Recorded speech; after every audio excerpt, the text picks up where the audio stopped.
revisit that problem that we did about the beer bottles, if you don't mind. If you guys look on,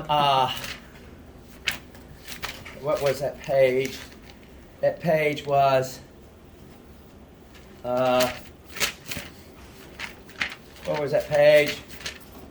If we get this, you basically have your stats 1 under your belt. Where is it? All right, look on page 343. What would happen if you see that 48 beer bottles? Right. What would happen if the original problem had this? But we ain't going to go by that. The original problem had I thought it was 4. it was, remember, they were trying to do this. They took a sample and had 11.8 with a sample standard deviation of 0.8. And if what would happen though is that if they did this, if they went ahead and they took the next sample and it was 11.7, just say for instance, right? And it was, the sample standard deviation was 0.5. Well, I'll do this, all right? Well, it's going to be this, right? And HA is not HO, so it's going to be this, right? Make sense?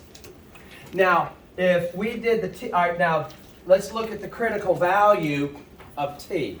If we look, the critical value of T that we're looking for with, was it N equals 48? N equals 48. And if I look at the T table, and I went down to 47, and then alpha was Alpha was 0.05. So the critical value of T at alpha of 2 with 47 degrees of freedom, and if alpha is 0.05, we got to look at 0.25, right? So if I look at 47 and over 2.5, I'm getting what? 2.012, right?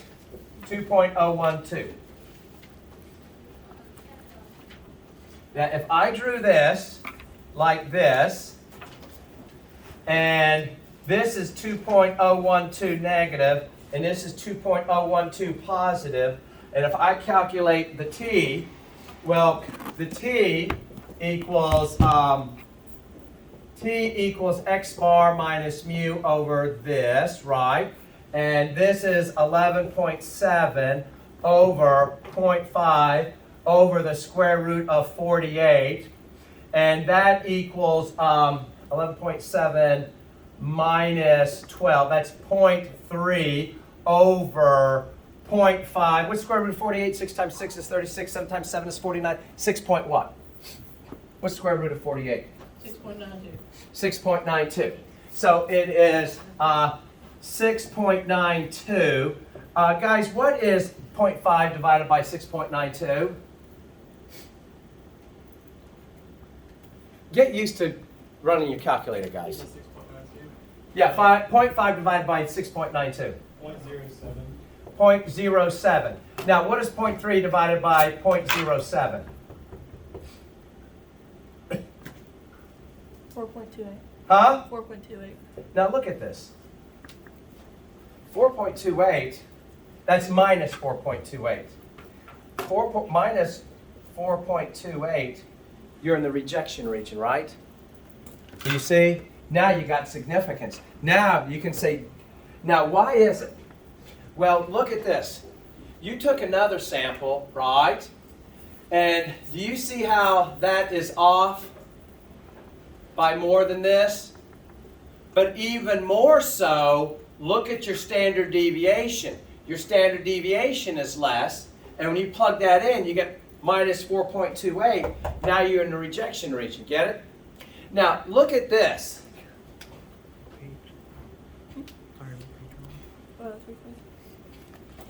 What would happen is if we did this.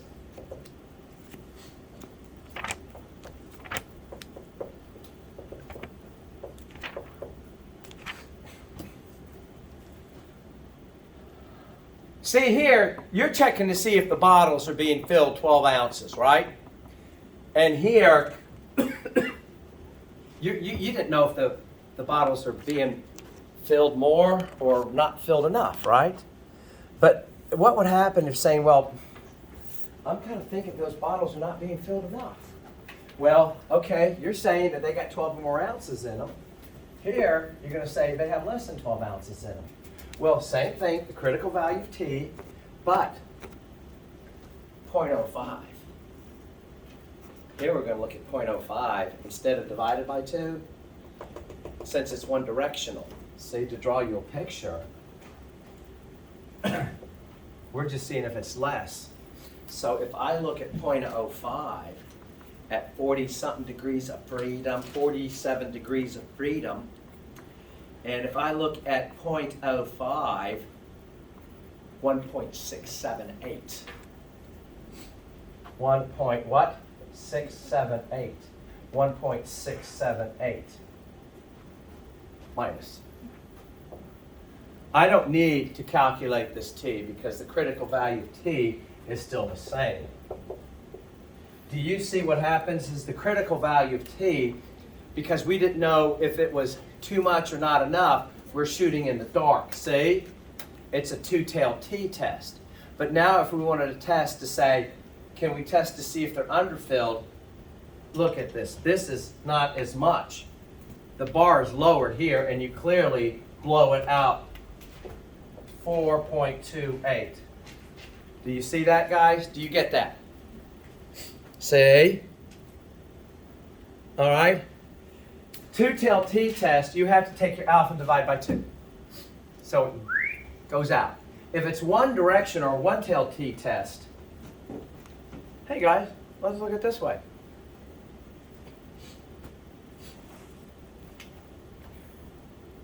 My hypothesis testing is that you're putting too much beer in them bottles. You took a sample and it got 11.7 and a standard deviation of this. All right? 4.28, right? Your your critical T value is what? How would you, here, let me erase this because that way I'll redraw your picture. Critical value of T is, what's critical value of T? 2 point what? I just erased it. 47.05. 47.05.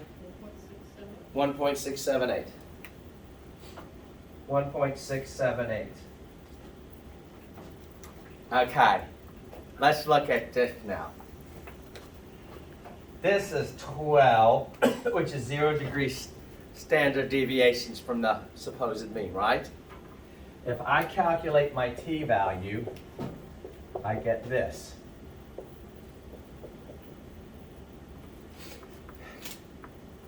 This is a rejection region for this. This is the acceptance region for this. Your hypothesis test says you can't reject HO. As a matter of fact, it's telling you the other way around. Do you get it, guys? Now that's you, because you brought up, is the sign important? Who brought up if the minus sign was important, the positive sign? Because it shows you which side this shows up at. Makes sense? Just want to clear that. Is that okay? Yeah, so because it's over here, then it's not significant. Yeah. But where did Huh? I'm sorry, but where did 1.678 come from? I kind of remember. Look on your T table. Oh, right, I remember now. Now, you guys, what your issue is this. You showed how to calculate the T on that website, right? Now, that is your calculated T. But what do you compare that with? What do you use that with? Your criteria. That's your T table. Your critical value. You got it? Mm-hmm. That's your goalpost. Make sense? Yeah. Cool. You asked that question, and I was thinking about it yesterday. I didn't want to tell you today, but I says he's bringing up a point. I wanted to make it clear to him. All right, cool. Now, guys, if you guys take in stats 2, but you don't have to worry about this. We hit upon regression, didn't we? Regression won't be on the quiz. No, I don't want to tell. Well, I just want to put this bug in your ear, and you can forget about it. So when you see it again, you can say, "I've seen that before."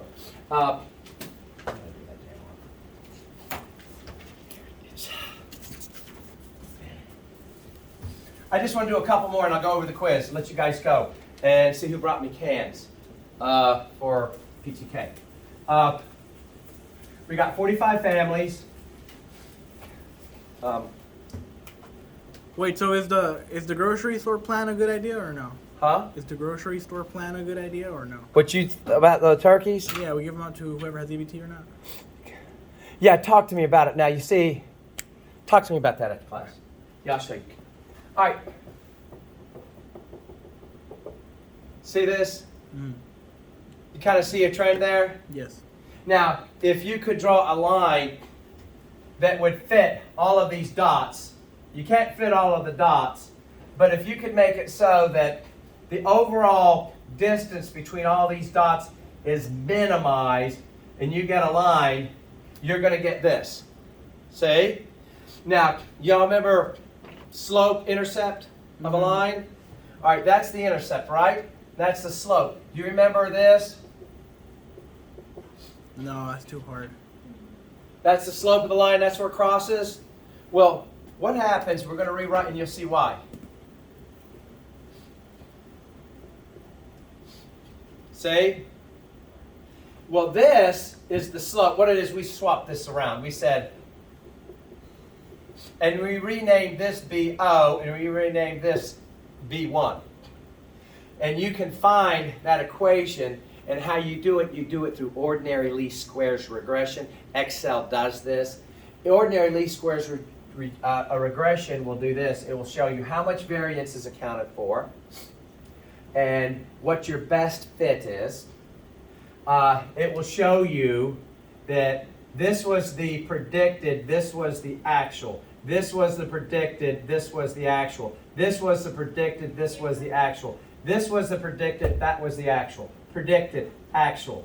Predicted, actual. Predicted, actual. Predicted, actual. Predicted, actual. Predicted, actual. Predicted, actual. Get what I'm doing? And it will actually do every one of these, and it's trying to minimize this overall. And it is good, your best guess. But one thing you don't do is this. You don't predict outside this. That's called extrapolation. See? Why? Because what happens if you built this model where it does this and you didn't know at the time, but the actual function was this. Do you get it? The actual is down here and you got it way up there. You get it? Now there are tools built in that as you get more data, it can pick up on this. And that's called autocollinearity. Or if there's more than one function going on, it's called heteroscedasticity. Beach sales. That's always a good thing. Sales at the beach, surf shops and stuff like that. What do you think is number one predictor? Temperature. Temperature, right? Temperature is a good one, right? You know. Dang, guys, here's May sales, June, July, August. Shoot, at the rate we're going by November, they're going to be way up here. But you don't know, right? November's down here because of temperature, right? Well, now, couldn't you think of what other variables would go involved in this? Tourism. Well, tourism, the state of the economy, right? Well, thing is that if you could feed in not just the temperature, but maybe have another one, state of the economy. Maybe, what else would be involved beach sales? Whether there's a hurricane or not, right? I mean, and that could either be a yes or no. Well, you could actually do this, and this is called see how this is multivariable regression? Now, there's actually, if you feed in all these different variables, they'll have a program that does this. It'll plug in this variable, how much variance is accounted for. Bring in the next variable. How much is the variance accounted for? What is the significance of it? Third one, how much variance? Not much significant? Stop there. See, that's called, do you see how that's called stepwise regression? Just thought I'd throw that out for you. So when you see it again. Now, if you guys take Stats 2, if you take it, I don't know if the Stats 2 usually bakes in the spring or not, and if you guys need Stats, you'll be pushed off into TJ Murphy's class. Now, TJ Murphy's class, TJ does not have a book. TJ loves y'all making graphs, and that's good, because he's more of an investor type, and that's good. I work with TJ. I look at his stuff, and I get ideas from him. And he's good. He's good. All right. Hey, can we just do? Can I do one more? How about this? Y'all open up. Look on page 344. Y'all pick.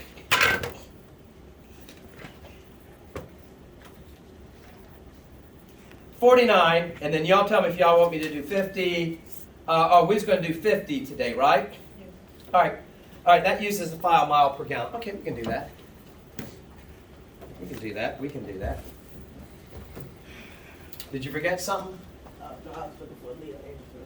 Oh, she's in there. Okay. All right, it says this.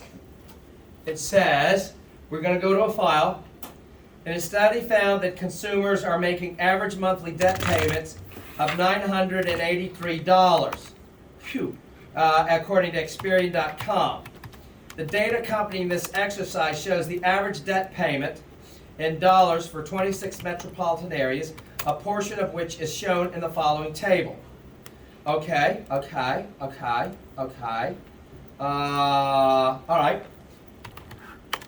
Well, before we do anything, it says state the null and the alternative hypothesis in order to test whether average monthly debt payments are greater than 900.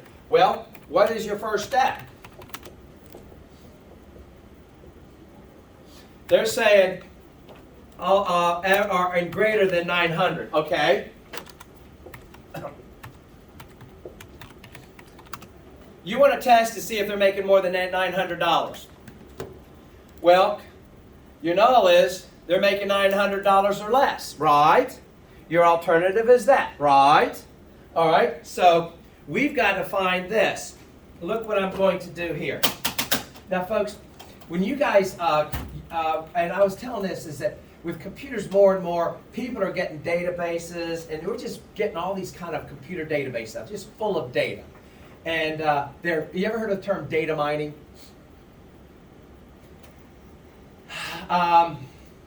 Oh, is it that where you go through like a bunch of data and you look for trends? Yes. And you find a trend and you use that to market to someone or to find, hey, this product is being bought by this type of person, so we need to market this product to that person more. Well, see, and not only that, but I mean, Google and all those, there's your masters at it. Now, apparently, Experian, they're collecting all this data on these people. Well, you know, this person's making this debt payment here on his MasterCard, his car payment, and this person's making this payment here. And this is Chapter 9. So if I go into Chapter 9, and this is one thing that South wants us to show you how to do, and they do this in Stats too. But they got all this data here. Look at this. All right, here's debt payments. Here it is. We got all these metropolitan areas. And this is their debt to income, blah, blah, blah, blah, blah. Now, what they want us to do here is that I want to do something else. Okay, now, I'm going to do this. This is, I can tell you right now, that this is 26. They got 26 cities here, right? So I'm just going to put this here. I'm going to say n equals 26, right? And I got to figure out, it says, all right, now look what I'm going to do here. I'm going to do the mean. Equal AVERAGE, and I want to do this. All right. And X bar is 983.46. All right. What is our standard deviation? Well, equal STDEV dot S. Now you will not have to use Excel to do this. You may use Excel because I want to show you. There's one where you'll do a standard deviation by hand, which is very simple. All right. And your standard deviation is 124.609. All right. I'm going to do this right now. I'm going to do the critical value of T, what we got to test it against. We would do population, right? Huh?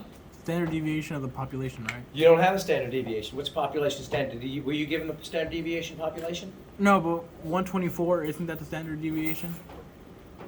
No. That's the standard deviation of the sample. Sample? Okay. STDEV.S. Mm. It was .P, it was population. You don't have this. If you don't have the population, if you had the standard deviation of the population, you wouldn't need to be doing a t-test. You'd be looking at the z-table. Okay. So we've got that, and our degrees of freedom is 25. Yay! All right. Correct me if I'm wrong. Degrees of freedom is 25. Is that right? Did I do it right? Yeah. There's 26 because I know it's 27, but the first one's taken up by headers, so it's 26. And degrees of freedom is 25. They gave us a perfect square. Thank you very much. So if I look at 25 degrees of freedom, and what's our alpha? What's our alpha they want us to use? 0.05. So alpha equals 0.05. So I look down here at 25 degrees of freedom. I go over, and since this is, do I divide it by 2 or not? No. So I just look at 0.05, and I get 1.708.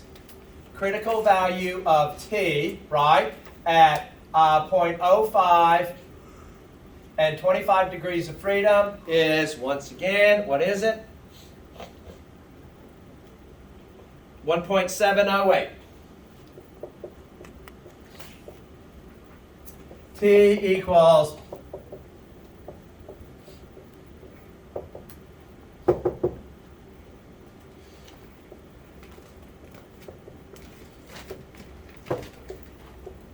yeah, guys, it is higher. It is higher than 900, but is it significant enough? Your secret to determine if it is, it depends on this and how big was your sample.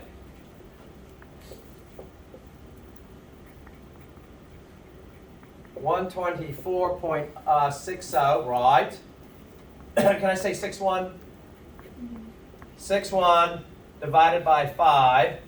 This is 83.46 divided by 124.61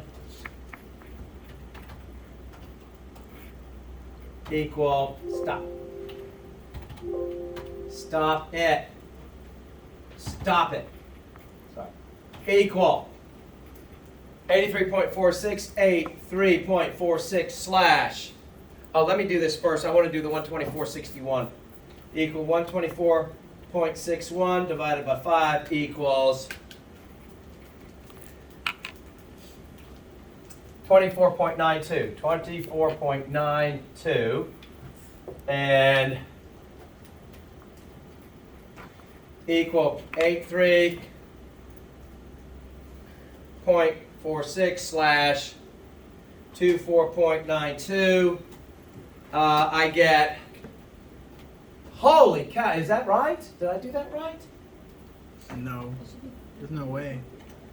All right, 836.46, 83. Why did I get that? What? It's 83.46, sorry. All right, now I get 3.349.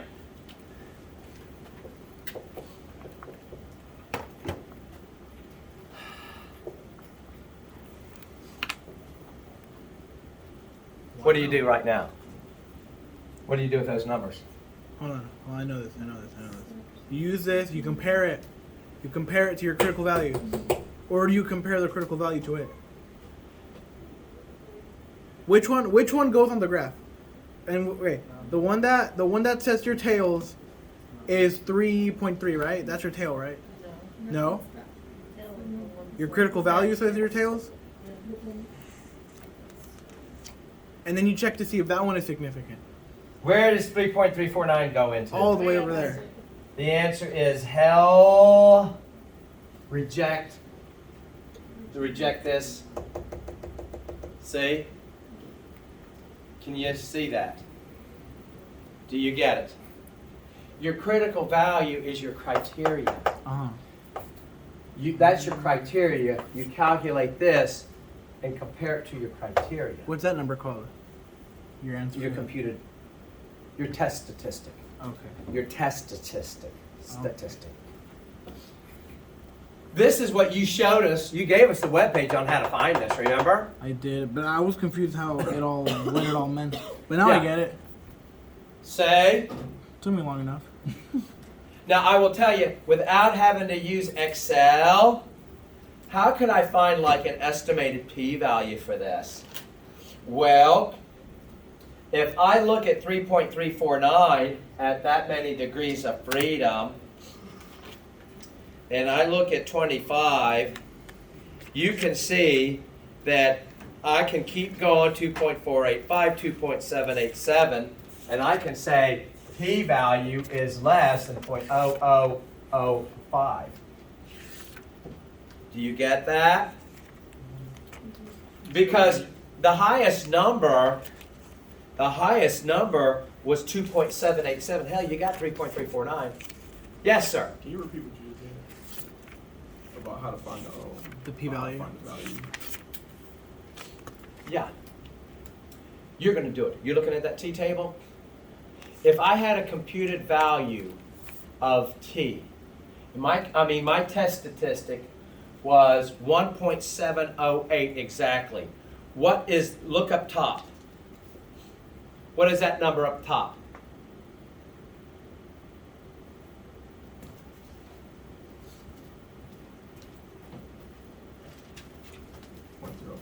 Huh? 0.05. Okay.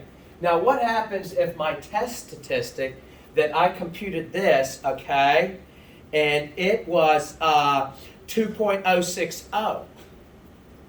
What would it be? 0.025. And what happens if my computed t-value was 2.485? What would my p-value be? 0.01. If my computed t-value was 2.787, what would my t-value be? 0.005. What would happen if my computed t-value was 2.9? You don't have that number, do you? It stops at 0.05, right? So it's less than 0.005, right? You got one at 3.34. What do you think that is? It went off the chart. You stopped at 0.0. It's less. That's true, ain't it? See how it works? Now you can go to Excel and do this stuff. The reason why I don't want to do this is because I know this is kind of new to some of you people. The book has it, and I want to, p-values looking at it this way. And classical statistic is, you said to test at the 0.05 level. Now what would happen, just for giggles and grins, if my t-value that I computed, all right, my t-value I calculated a t-value of mine was 1.32. Is it significant at 0.05? Is it significant at 1 point? Is it significant at 0.10? No. What is critical? The critical value is 1.316. 1.316. Oh, wait, hold on. Huh? So not. Oh, it's significant at 0.10, huh? But it's not significant at 0.05, huh? What? You moved the goalpost. You didn't hit 0.05. Now you backed up. Heads or tails? Heads. I got it. Let's do 2 out of. Let's do 2 out of 3. Let's do 3 out of. Stop moving the goalpost. Now the p-value does lock it in. See? You can say I got a p-value somewhere. It was less than 0.10. But it was greater than 0.05.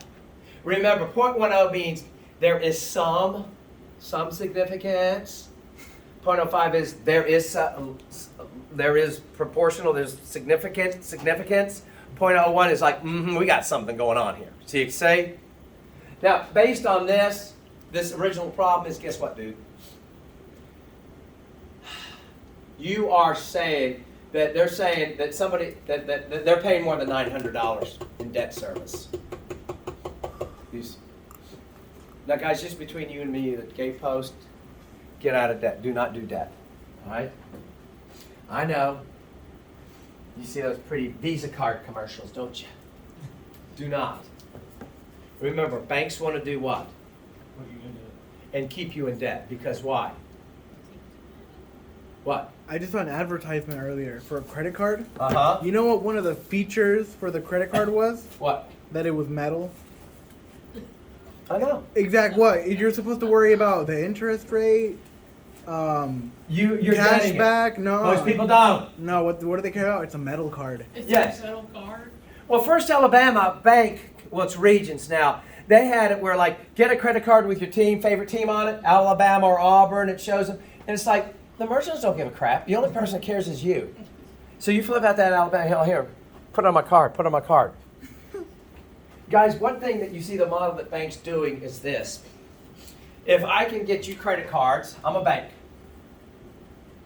And I have credit cards coming in, cash flow coming in, car payments coming in, mortgages coming in, personal loans coming in, right? And all that cash flow is coming in. Now, you're looking at what you owe, but now I'm the CEO of this bank, and I'm seeing what my cash flow is coming in.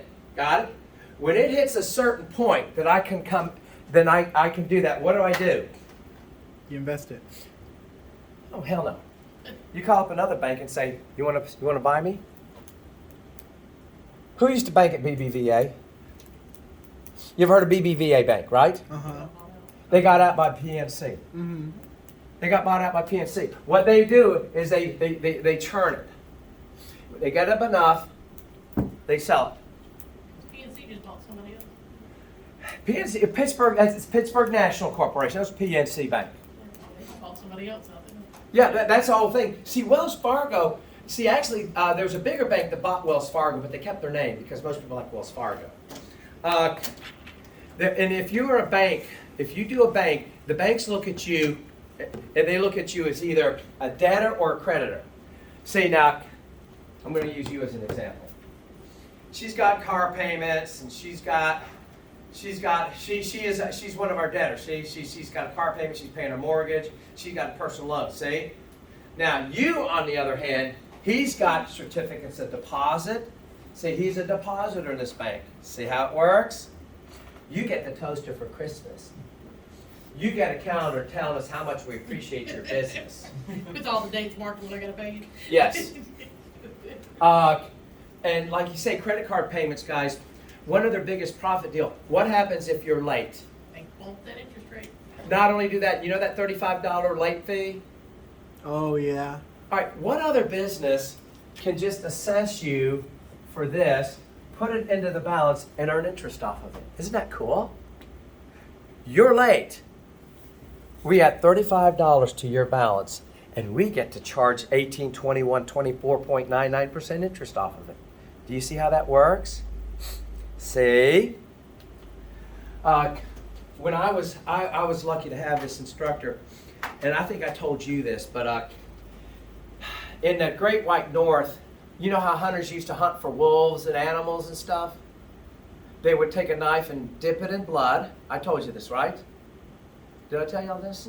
Mm. You know, they'd take a knife and they would dip it in blood and they would just stick it in the snow. Now, a wolf comes along, he smells the blood, right? And he licks it. Now, because the knife is cold, he doesn't feel the knife cutting his tongue, right? And what does a wolf taste? Blood. Delicious, fresh, warm blood, right? And he keeps licking it and licking it and licking it. And finally, when he gets a belly full of blood, not knowing that it's his own blood, he walks off and he falls down dead. You're licking a bloody knife. Yeah. And if you listen to Dave Ramsey, see, bankers hate Dave Ramsey. If you ever listen, I've read Dave Ramsey this because why? Because he says they've spent millions of dollars to what? Get you to do business with him, interface with him. You've had you deserve a break. You deserve a vacation.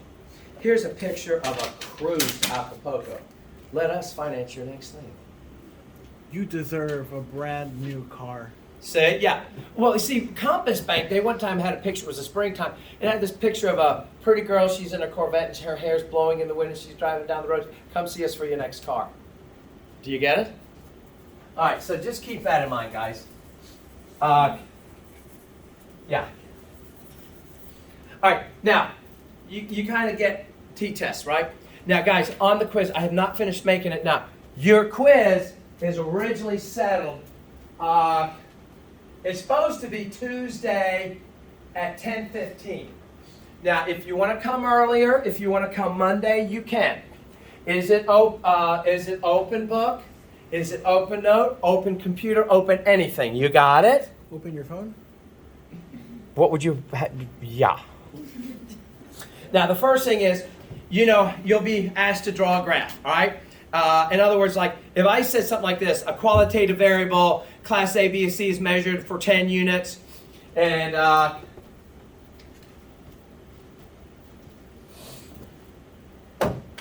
get it later. I got 10 units.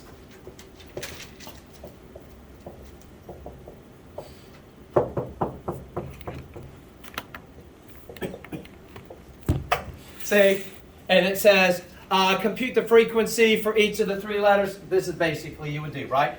A, B, C, 1, 2, 3, 4. B, 1, 2, 3. C, 1, 2, 3.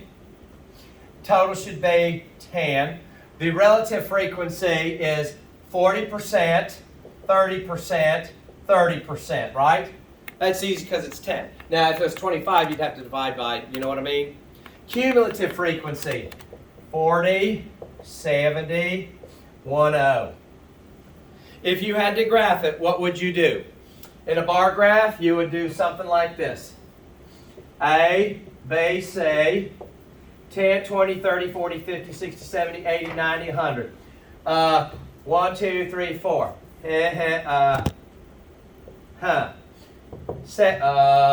30.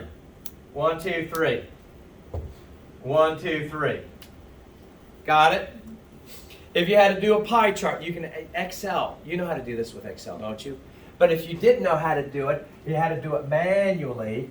You would say, what is 40% of 360? Now, notice what you're doing here. 36 and 36, that is what? 36 times 4 is 144. It's 144 degrees, right? Say, if you did that, it'd be what? 1.44 times 100 is 144 degrees. If this is 180, it would be something like that, right? And then 30%, that's basically 360 times 30, and it would be 18,1080. So that'd be, if this is 90, then we know that 1080 is something like this. And then 360, 108, the difference would be that, right? You know how to make a pie chart. Okay, good. So if you can do that, that's good, right? And the next one is, like if you were asking,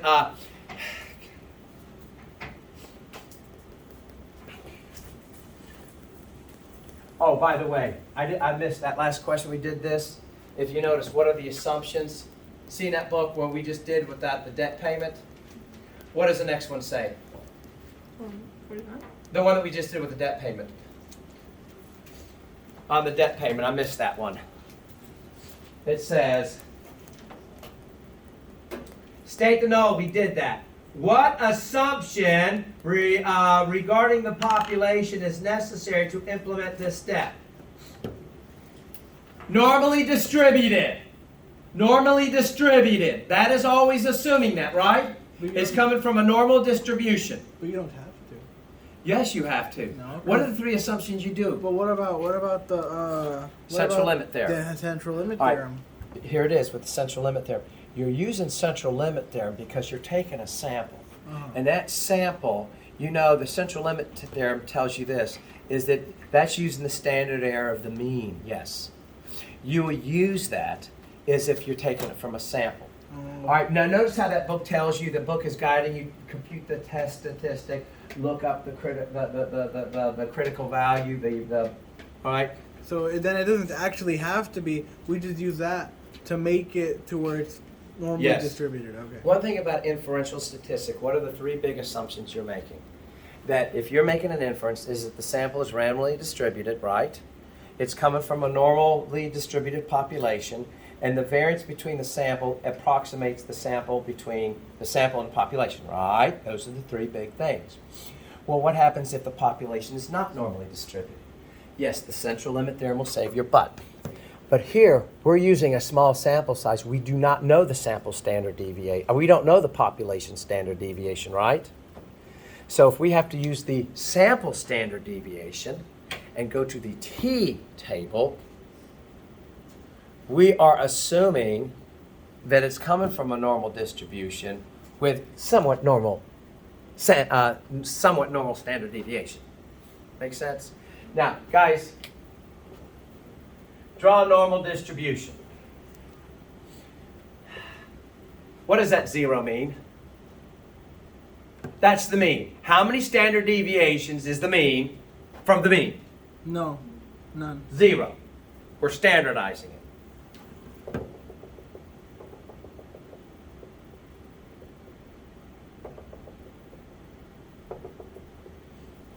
Remember this? Right? Yes. And you know, how much is between here? 1. No.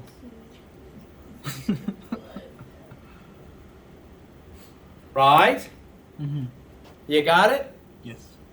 If you have a normal distribution, you can pretty much guess that 99.7% of the population will be within 3 standard deviations, right? Yes. Now, if Chebyshev is saying what? If the population is not normally distributed or any, you can bet this. If whether or not it's normally distributed or not, you know that 75% is within 2 standard deviations and 90% is within 3 standard, at least. Well, it does not go against this. At least 75 is within 3. Well, if it's normal, hell, it's 95. You got that? That's what Chebyshev found, right? We talked about that. All right, so you know that. Now, if I gave you this, I'm going to do this. This is not the same problem, but you always hear about standard deviations. Standard deviations. Excel will compute a standard deviation.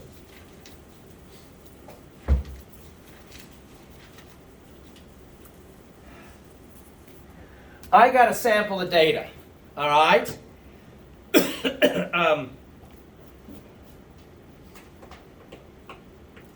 I want to see how many M&Ms are in a big old bag of M&Ms, a king size M&Ms.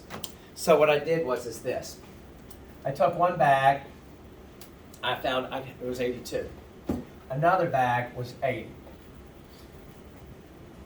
Another bag was 90. Another bag was 85. Another bag was 81, and another bag was 84.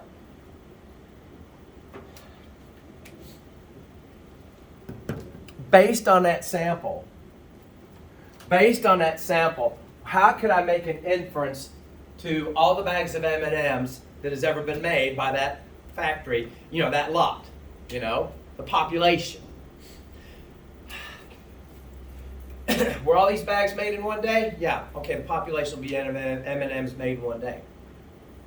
Now this is a sample, a random sample drawn over 5 years. I picked this one year, I picked this another year, I picked this the same year, I picked this another year, whatever. So what I'm going to do is this. I'm just going to do this. I'm going to do this by hand. I'm going to do this by hand. Come on.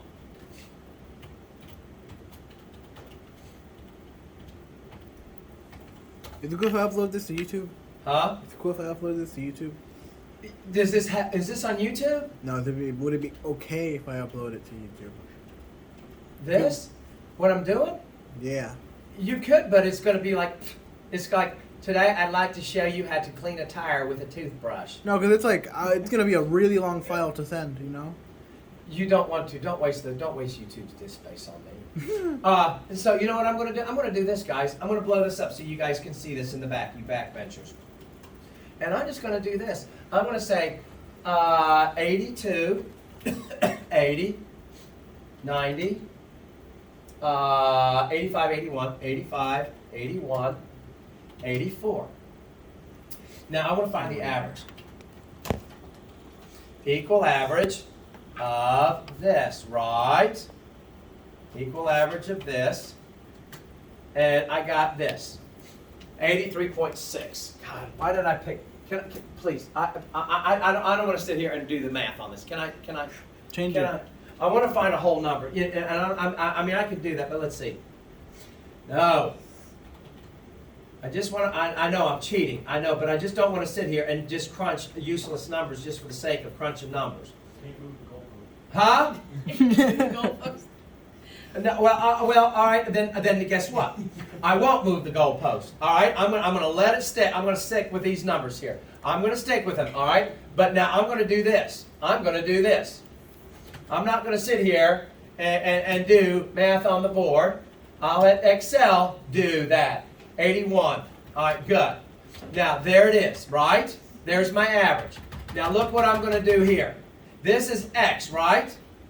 Now I'm gonna say X minus X bar. X bar is the average, right? The sample average.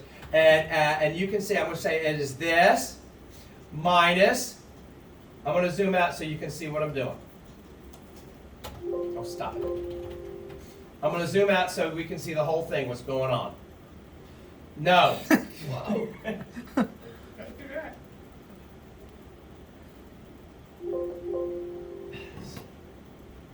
A little bit more. All right, X minus X bar equal this minus this, right? And I'm going to make it absolute.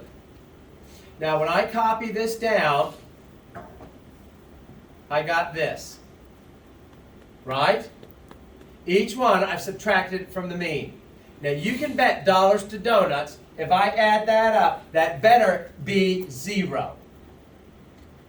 And it is. I mean, it is so close to 0 it stinks. You see, that's minus 2.84. It comes out to 0.00000000000000284. You got it? It's close enough to 0. All right? Now, this ends up to be 0 here. See, if I just reduce the zeros here, it's going to come out to 0. It's 0, guys. If I just say, forget that, look, 0. All right, now, I always get 0, but how do I do this? If it's minus 1.6 off, it is minus 0.6, whether it's this way or this way, it is the same 1.6, it's still 1.6 off, right? Well, look what I'm going to do. I'm going to square this. So if I square this, equal this times this, I will get that. Say, I square them, that way I don't get that 0. And then if I add this up, I get this. Now this guy's here tells me that is my sums of squares. That's my sums of squares.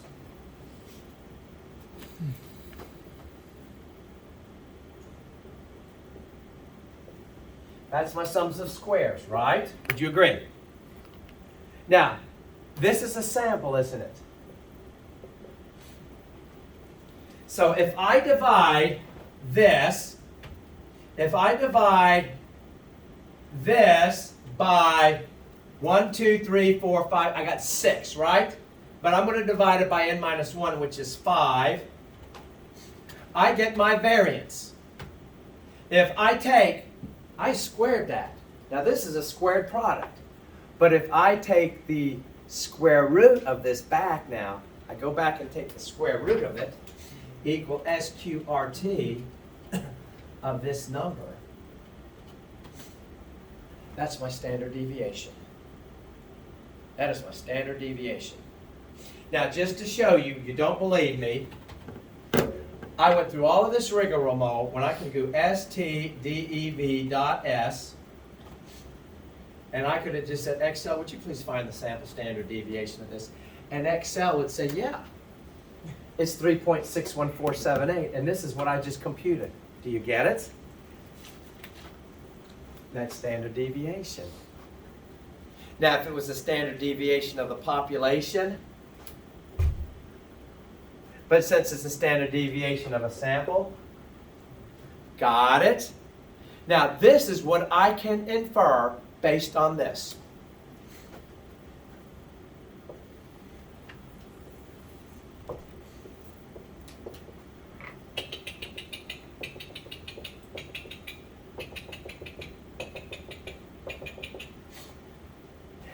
Are these numbers drawn from a random sample? You didn't cherry pick.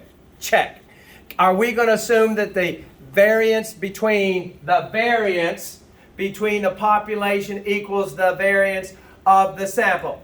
Check, right? And is this population normally distributed? Check. If you meet those three things, I'm going to show you what this population looks like.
Based on an sample of M&Ms, 99.7% of all the M&Ms that's ever been made based on that sample, okay, you pick up a bag, and 99.7% of the time, you're going to get between 72.83 and 94.43 M&Ms in each one of those size bags. If you pick up a bag of M&Ms, 95% of the time will be between these numbers. 68% of them will be this. Get it? Now, based on that, can I rewrite these numbers more clear? All right?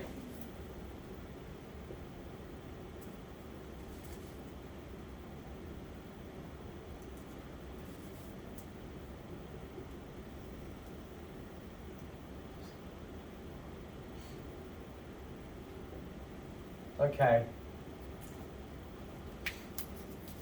What is the probability, guys, that I pick up a bag and it has 83.6 or more M&Ms in it? Huh? Has 83 or more. 50%. What is probability we're going to have less than 83.6? 50%. What is the probability that I'm going to have 87.21%? I mean 87.21 M&Ms in it. 6.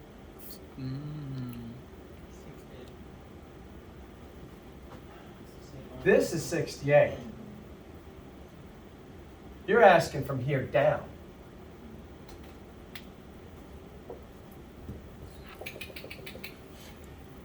If you're going to do the math in your head, if that's 68, half of 68 is 34, 50 plus 34 is 84%.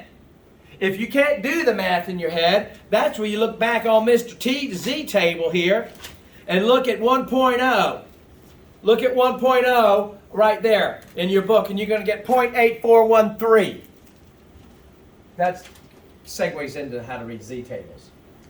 What is the probability that you are going to get 95 M&Ms in a bag? Well, 95 is more than 3 standard deviations. 0. Uh-uh. Almost 0. All right, this is where it comes in. What is the probability? What is the probability? You see less or more than 95? Now you're good. What is the probability you're going to get more than 95? 0. Well, it's still a probability. No, hell no. It might be. I thought you said we could basically say 0. You could basically say 0, but I want to know exact probability.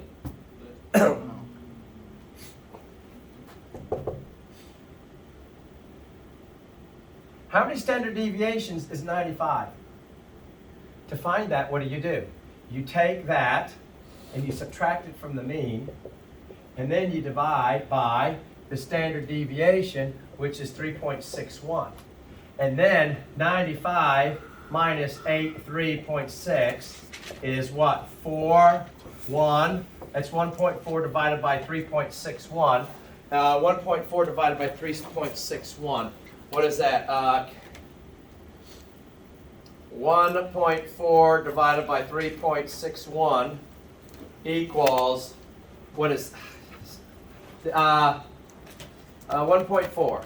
1.4 divided by 3.61 equals, somebody please help me out here. Okay, did y'all get 0.38? No, that's not right. This is, all right, this is 1.4. How many standard deviations? This has got to be 3. It's supposed to be 11. 11.4. This is 11.4 divided by 3.61, right? So what is that? 11? 3.16. All right, so that's 3.16 standard deviations above. Well, what is the probability? Well, if you look at Mr. Z table and look at 3.61, your probability is 3.6 is 3.61 is 3.16, and I'm getting 0.0008, right? 0.0008. Now you said close to 0. I said 0. Okay, now I think that that's was pretty wrong. close to 0. But now, if you randomly selected 10,000 bags of M&Ms, how many of them would be more than 95? You got 10,000 bags of M&Ms you randomly grown. 8. 8 of them is going to have more than 95. They grown? Huh? Did you say grown? What did I just say? I forgot what I said. And bags of M&Ms? Oh, yeah. Do you get that? That's the whole thing right there, is that's 0.008. Well, this out of 100 is 10. Now, this, if this is out of 1 million, hey, baby, this out of 1 million, you're looking at, that is 8 10,000ths, right? Well, if you're looking at 1 million, you're adding 2 more zeros. You get it? Mm-hmm. So if you got 1 million bags, you're going to have 800. Now 800 proportionally is next to nothing, but still it's 800. Go back to sleep. All right. So that's so, guys, you're going to be asked to do this. See, you see what I'm doing here? X minus x bar squared. I'm guiding you. You take that, divide by sample minus 1. That's your variance. Take the square root of that standard deviation, right? If you had to plot that on a curve, I just did that. See, now that you found the standard deviation, draw the population on a normal distribution curve. I just did that. All right?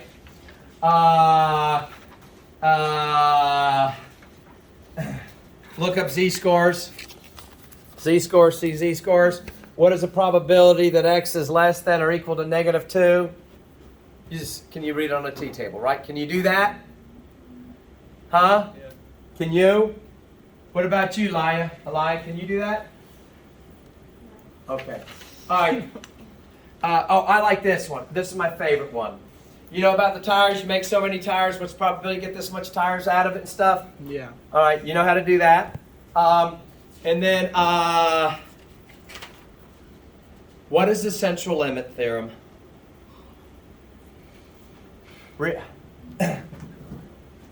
Just in your own words, the central limit theorem is this. As you take, the more and more sample means you take from a population, they become normally distributed, right?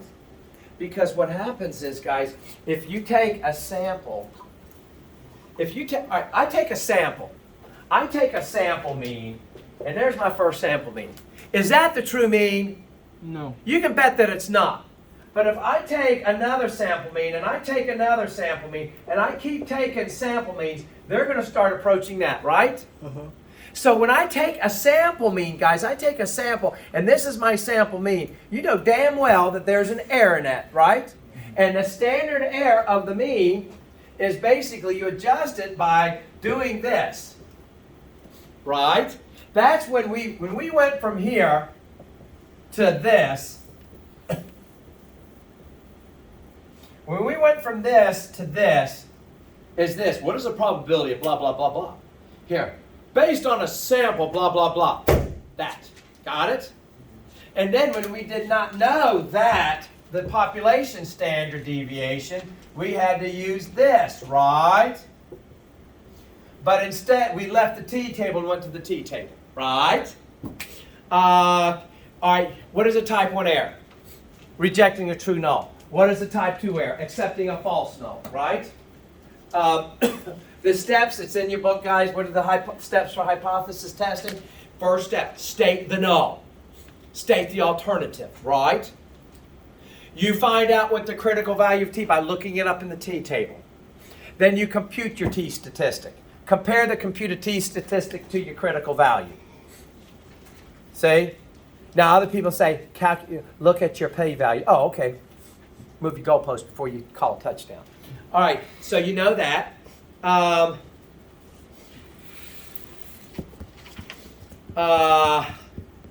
Yeah, state the steps.